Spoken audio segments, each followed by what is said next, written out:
My name is Natalie Mercer, and I'm 33 years old. Until recently, I thought I was very good at reading people. Not in a dramatic, psychic way.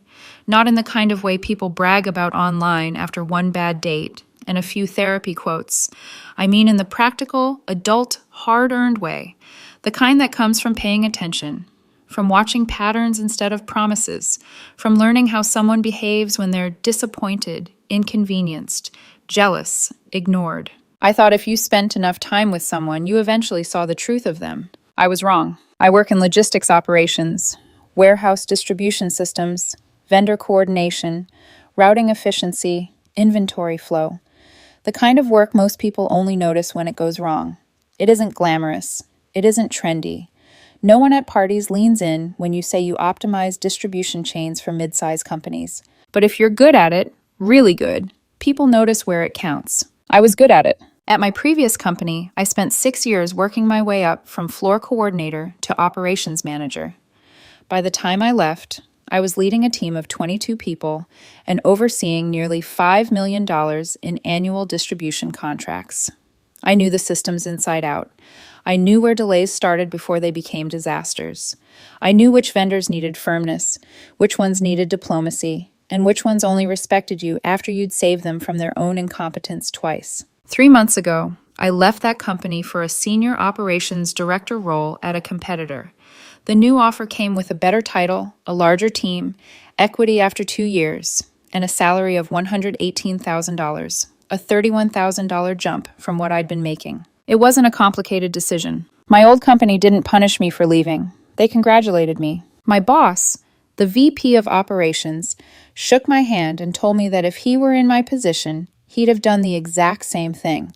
The CEO, who had founded the company back in the 90s, wrote me a personal recommendation letter, not some vague form template with team player and hard worker shoved between polite corporate phrases.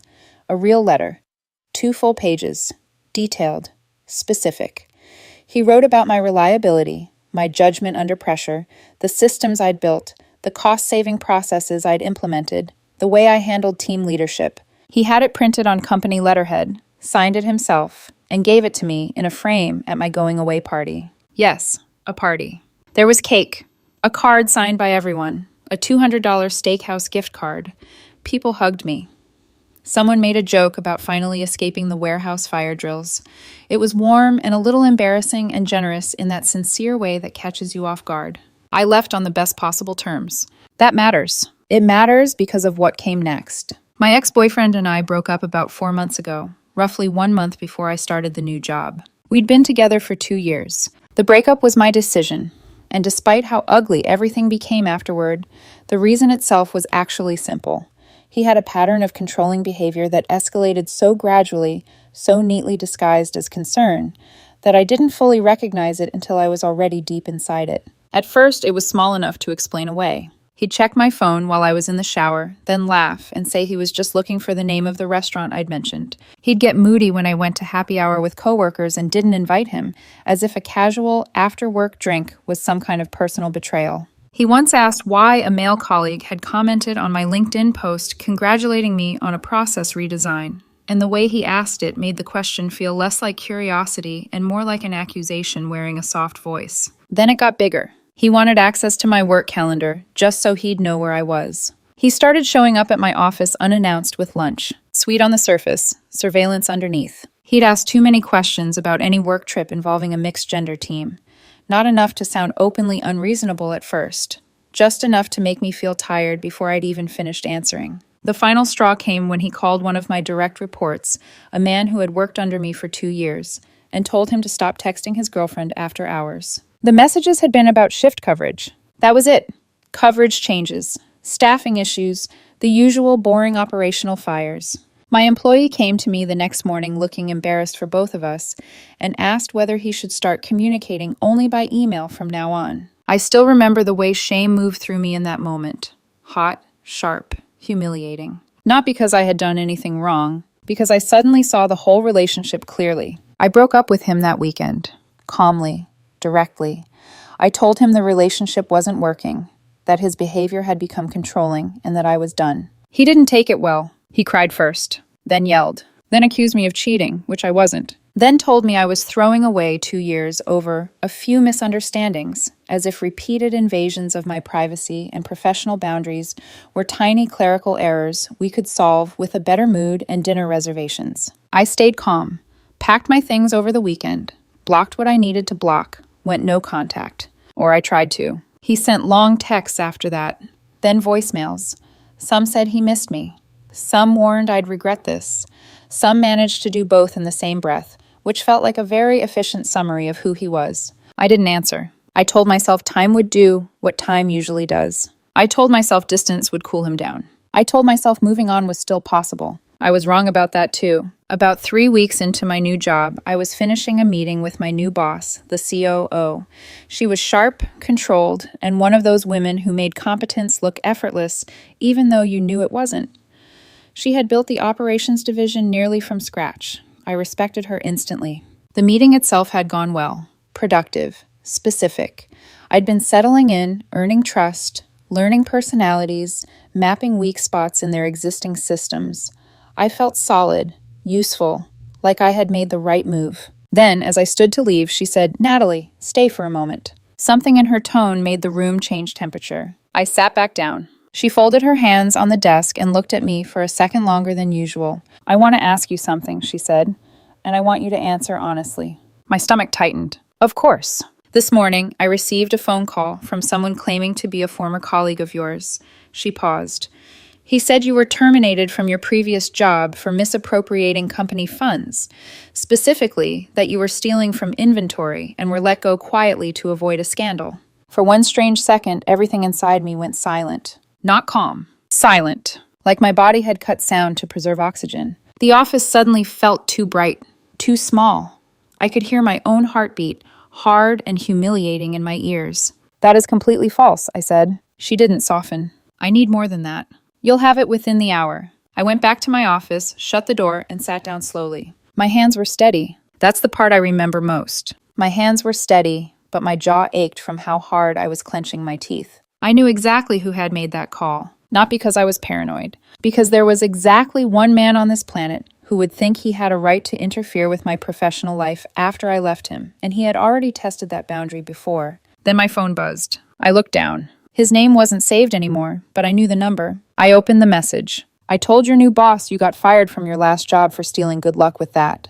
I stared at it. That smiling emoji sat there on the screen like something sticky and obscene. There are moments in life when anger arrives hot and reckless. This wasn't one of them. This was colder than that. I felt something inside me settle. Not pain, not panic. Precision. He had just done something monstrous, and then, with breathtaking stupidity, he had handed me written proof of it. I looked at the message for maybe 15 seconds. Then I typed back 3 words. "Interesting strategy." Nothing else. Because in that moment, I understood something he didn't. He thought he had cornered me. What he had really done was give me exactly what I needed. In logistics, panic is expensive. It wastes time. It clouds judgment. It makes people skip steps, overlook details, mislabel risk, move too fast in the wrong direction. When something goes wrong in a system, you do not flail. You isolate the problem, preserve the evidence, identify the point of failure, and document everything before anyone gets the chance to rewrite what happened. So that was exactly what I did. First, I took screenshots of his text. Then I backed them up to my personal email, my cloud drive, and a private folder on my laptop. Redundancy is muscle memory for me. I don't trust single points of failure, not in warehouses, not in vendor chains, not in people. Second, I pulled the framed recommendation letter from my former CEO out of the cabinet beside my desk. I had brought it with me to the new office because, embarrassingly enough, it was one of the proudest things I owned, not because of the frame, not because of the title, because it had been earned over 6 years of work no one ever saw in highlight reels. 6 years of early mornings, inventory audits, team conflicts, scheduling collapses, emergency vendor calls, and the quiet, unglamorous competence that keeps businesses alive. I set the frame carefully on my desk and photographed each page in high resolution. The letter looked even better than I remembered. Specific, clean, unambiguous. It spoke about my integrity, my reliability, my leadership, my ability to design and maintain systems that reduced waste and improved accountability.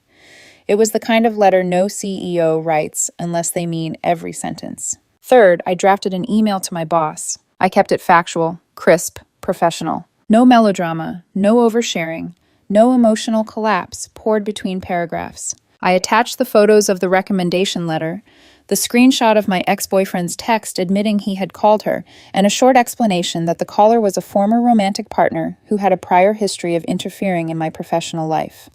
I also offered to provide direct contact information for my former company's HR department and former CEO to verify my employment record immediately. I read the email twice before sending it. Then I stood up, smoothed the front of my blouse, and walked to her office. She looked up when I appeared at the door. "I've sent you documentation," I said. "The short version is that the person who called you is my ex-boyfriend. We broke up 4 months ago. He has a pattern of crossing boundaries involving my work. I was not fired from my previous company. I left voluntarily for this role. My former CEO wrote me a personal recommendation letter, and I've attached it, along with his text admitting he made the call." She gestured for me to come in. I stepped inside and closed the door behind me. She opened the email while I stood there. Her eyes moved over the recommendation letter first, then the screenshot, then back to the screenshot again. Her expression didn't change much, but she took off her glasses and placed them on the desk in a way that felt more expressive than a gasp would have. "He sent you an emoji," she said. "Yes." "After calling my direct line and accusing you of theft." "Yes." She leaned back in her chair and looked at me over steepled fingers for a second, like she was recalibrating her understanding of human stupidity. "And then he texted you about it?" "Yes." A small silence passed. Then she shook her head once, slowly. "That," she said, "is impressively reckless." I almost laughed. Not because anything was funny, because it was either laugh or let the pressure in my chest harden into something worse. She returned her attention to the email. "I'm still going to verify your employment history through formal channels," she said. "That's standard." "Of course. But I'll tell you right now, the recommendation letter and that text message already tell me a great deal." Relief moved through me, but it didn't arrive like warmth. It arrived like a slight loosening in my lungs. Then she said, "I'm also forwarding this to legal." I blinked. "Legal?" Her face remained composed. "Someone contacted a company officer and made a knowingly false allegation that one of our employees stole from a previous employer. That is not only your personal issue anymore, that is a business issue." I hadn't thought of it that way until then. In my head, this had still been a personal mess, spilling into professional space, an ugly extension of a breakup, something humiliating and invasive and private. But she was right. The second he called her office, it stopped being just about my feelings. He had stepped into company territory. He had wasted executive time, triggered an internal review, created reputational risk, and attempted to interfere with their employment decision using a fabricated accusation of criminal conduct. I felt my exhaustion sharpen into something steadier. He hadn't just come after me. He had come after me through an organization with lawyers, HR protocols, compliance instincts, and a very low tolerance for chaos they did not create. My boss forwarded the email while I was still in the room. Then she said, "HR will verify your record. Legal will assess next steps. In the meantime, document any contact from him or from anyone connected to him.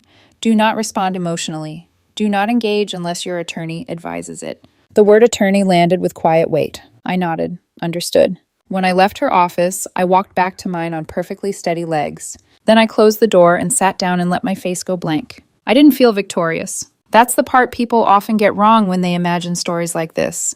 They think the moment the villain makes a stupid mistake, the target feels instantly powerful, triumphant, alive with righteous energy. I didn't. I felt angry, yes, but beneath the anger was something heavier. Sadness. Not sentimental sadness, not yearning, not the kind that wants someone back. It was the sick, exhausted grief of realizing that a person you once made room for in your life, made breakfast for, folded into routines, introduced to people you loved, has now crossed into territory so ugly that every memory starts to feel contaminated. I sat there staring at the framed letter on my desk and thought about Sunday mornings. How ordinary they had seemed back then. Coffee, toast, his voice half awake and softer than usual. My laptop open on the counter while I reviewed Monday numbers.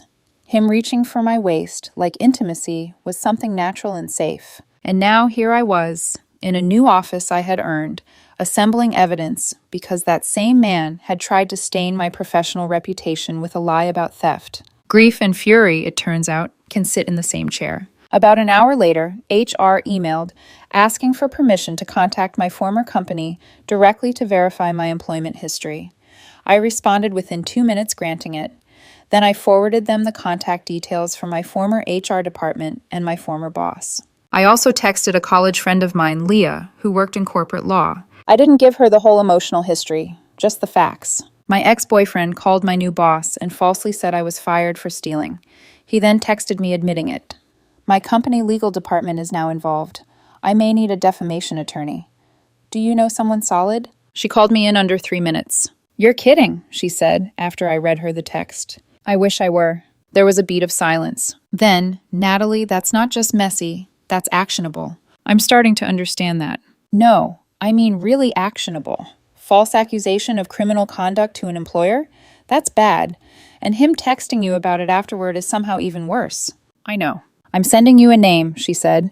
Employment and defamation. Smart, efficient. Not cheap, but worth it. The attorney's contact arrived before we hung up. I saved it. Then I sat for a long moment with my phone in my hand, staring at his last message again. Good luck with that.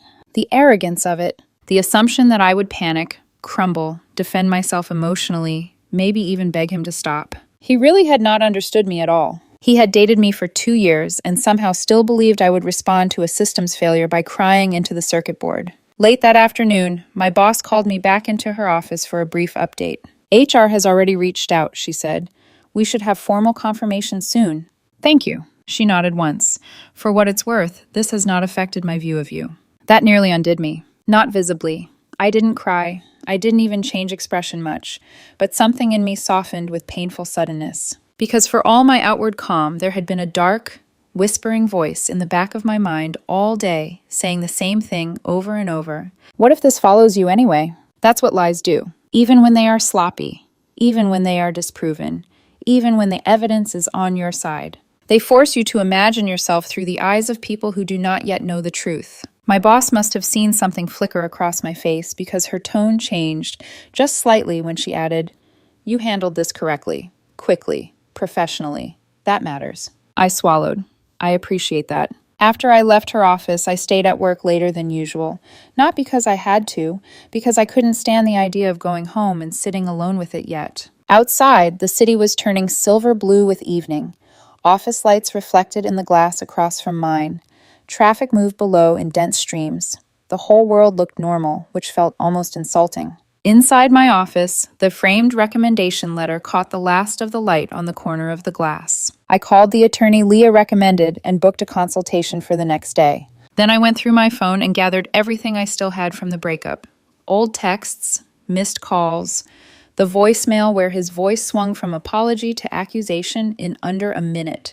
I created a folder and labeled it simply, Documentation. Cold, clean, useful? Before I shut down my computer, I checked my blocked messages folder out of instinct more than hope. Nothing new. For the first time all day, silence. But it didn't feel peaceful. It felt temporary, like the held breath before a second impact. I knew men like him. Control doesn't disappear just because it fails the first time. It mutates. And somewhere under all my professional restraint, under the careful emails and the backed-up screenshots and the polished composure, a quieter instinct had already begun to sharpen. This wasn't over.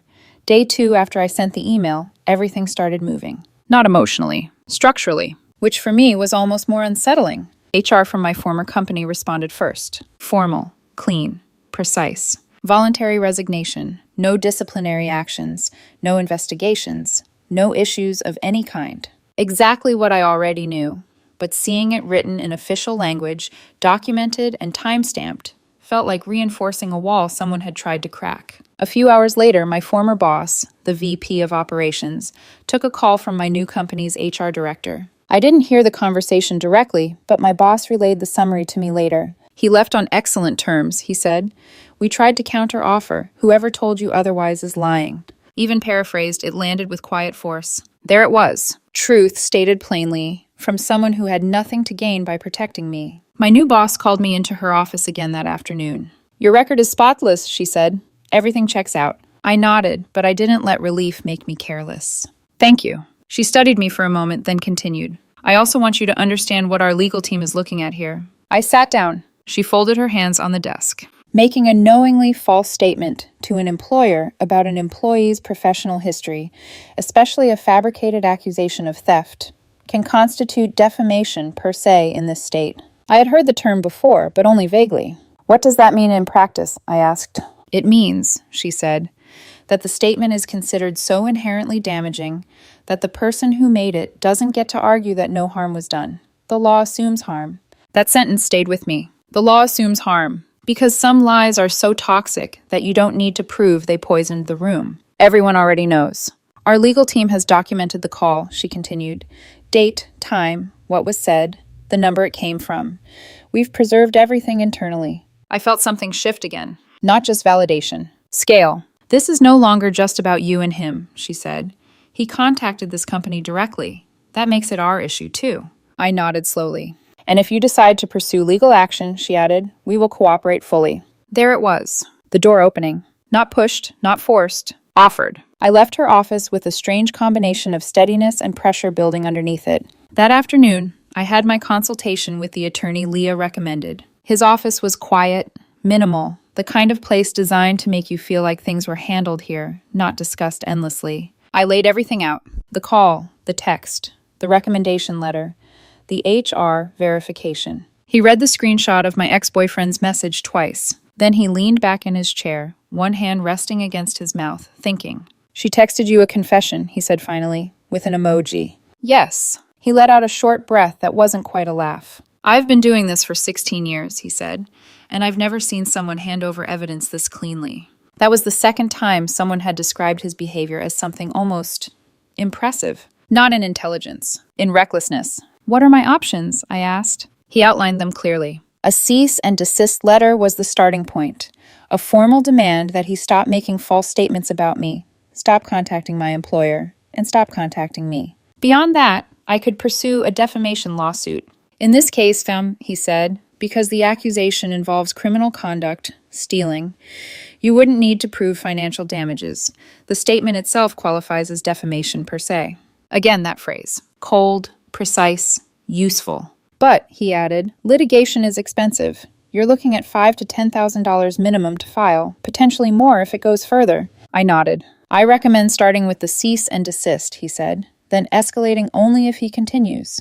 Let's start there, I said. The letter was drafted and sent 3 days later. Certified mail. Tracked. Documented. And for a brief moment, I allowed myself to think that might be enough. It wasn't. Of course it wasn't. Day 4. He escalated. He created a fake email address and sent a message to what he thought was my company's general inbox. The email claimed to be from a concerned former colleague and alleged that I had a history of inappropriate behavior with male employees, that my previous company had covered it up.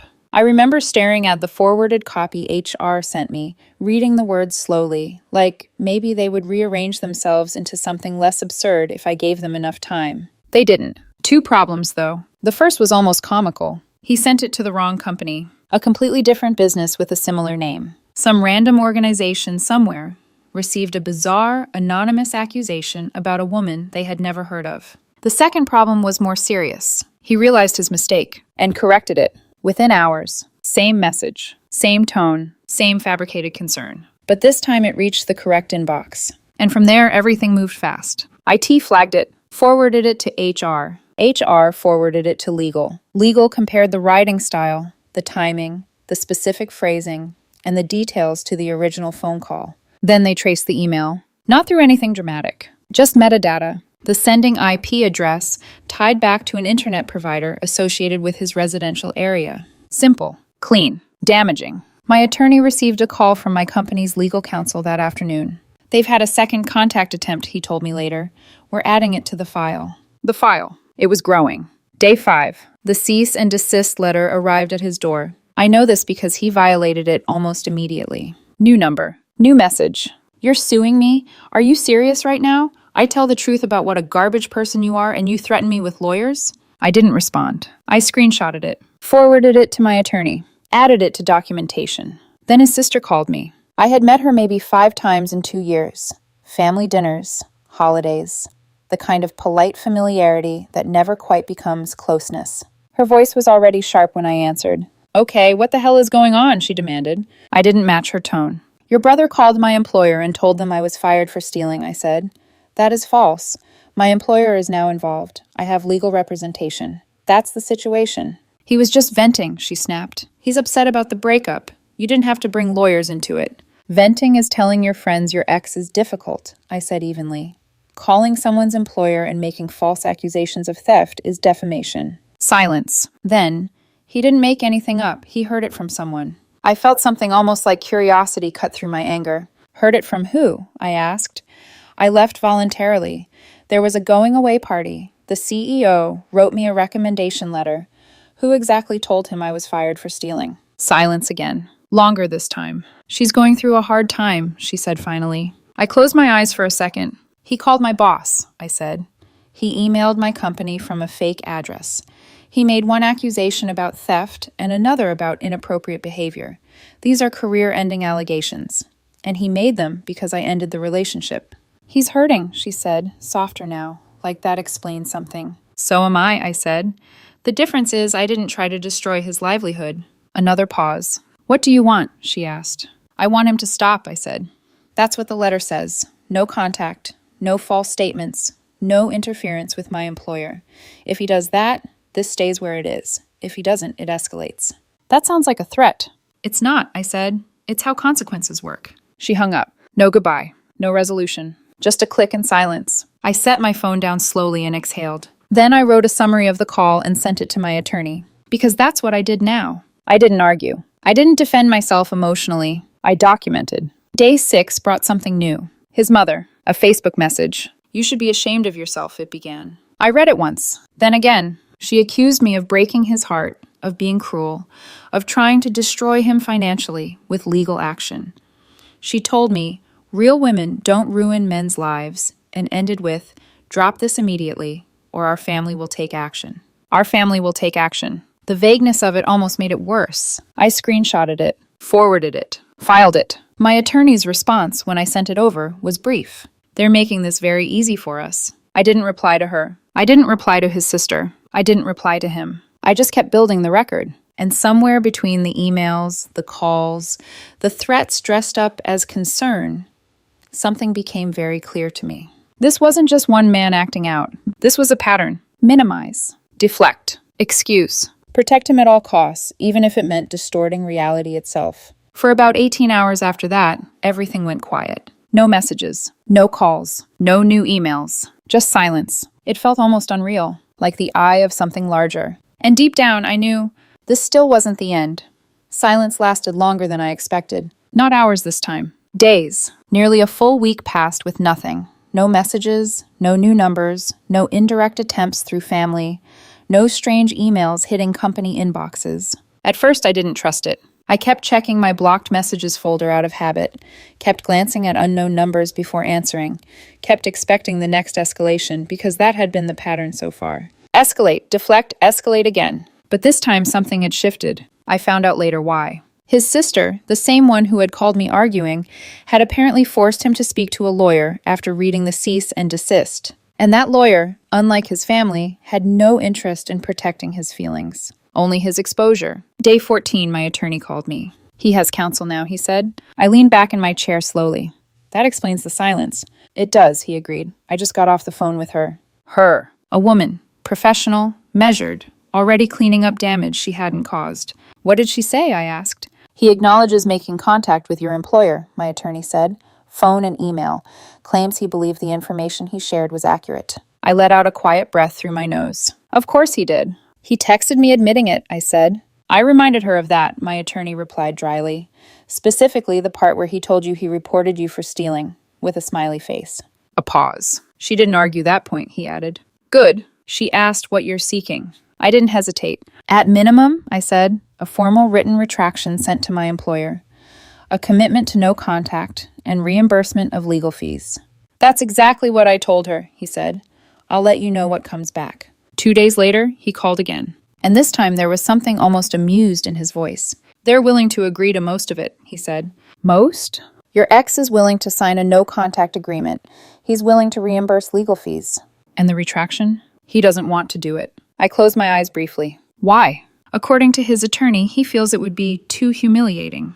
That word. Humiliating. After everything he had done, after the call, the email, the second email, the texts, the accusations, humiliation was still the line he wouldn't cross. I thought about it for maybe 4 seconds. No deal, I said. My attorney didn't even pause. I'll call her back. This is why you hire someone good. Not just to argue, to reframe, to make the other side understand the reality they're trying to avoid. He told her plainly, the retraction wasn't punishment. It was protection. Without it, my company still had grounds to act independently. And corporate legal teams don't negotiate around pride. They calculate risk. They eliminate it. Day 17, the answer came back. They agreed. Everything. The final agreement was thorough. First, the retraction. A formal, signed letter addressed directly to my company's COO and Talent and HR department. It stated in clear language that the phone call and emails he had made contained false information, that he had no factual basis for the accusations,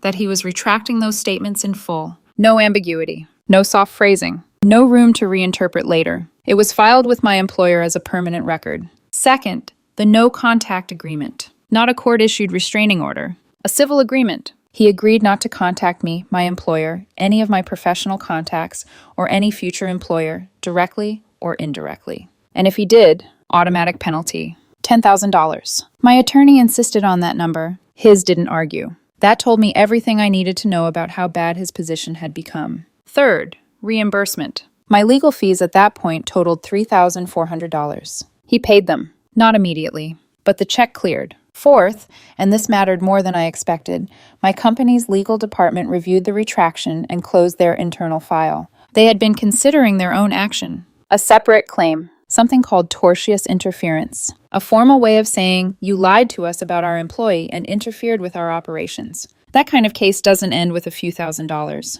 It escalates. Fast. The retraction stopped that. For him, it was the difference between a controlled burn and a wildfire. My boss called me into her office after the letter came through. She had it printed on her desk. I recognized the formatting immediately. Legal language has a rhythm to it. Precise, controlled, almost clinical.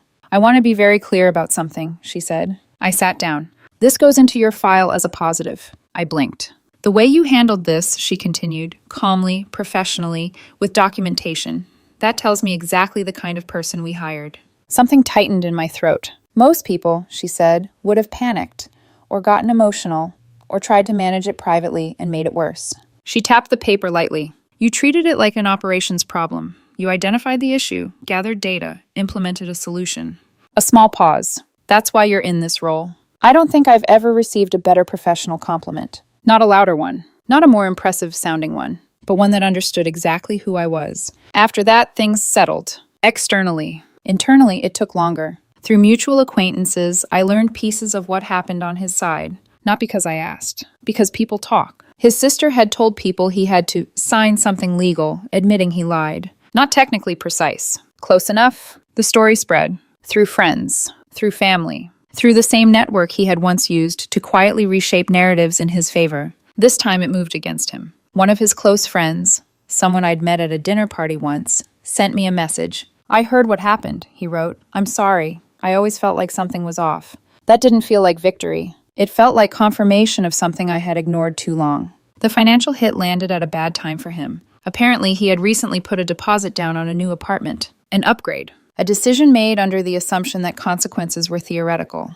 $3,400 made that assumption inconvenient. He had to ask his parents for help. His father, from what I heard, declined. Told him he had made his own bed. And he could deal with it. I didn't orchestrate any of that. I didn't tell anyone. But once you involve family, once you start calling people, messaging people, pulling others into a conflict, you lose control of the narrative. It spreads. It mutates. It settles where it will. And the truth, once documented, doesn't need your permission to travel. Here's the part no one talks about enough. The cost. Not financial. I got that back. The cost was those 2 weeks. The space between the phone call and the retraction. I didn't sleep properly. I had a recurring dream where I showed up to work and my badge didn't work. Security escorted me out while people watched. That feeling of being accused of something you didn't do, of wondering even briefly if someone might believe it, that doesn't disappear cleanly. Even now, sometimes in meetings, there's a flicker of it. A quiet, irrational question. Does anyone still wonder?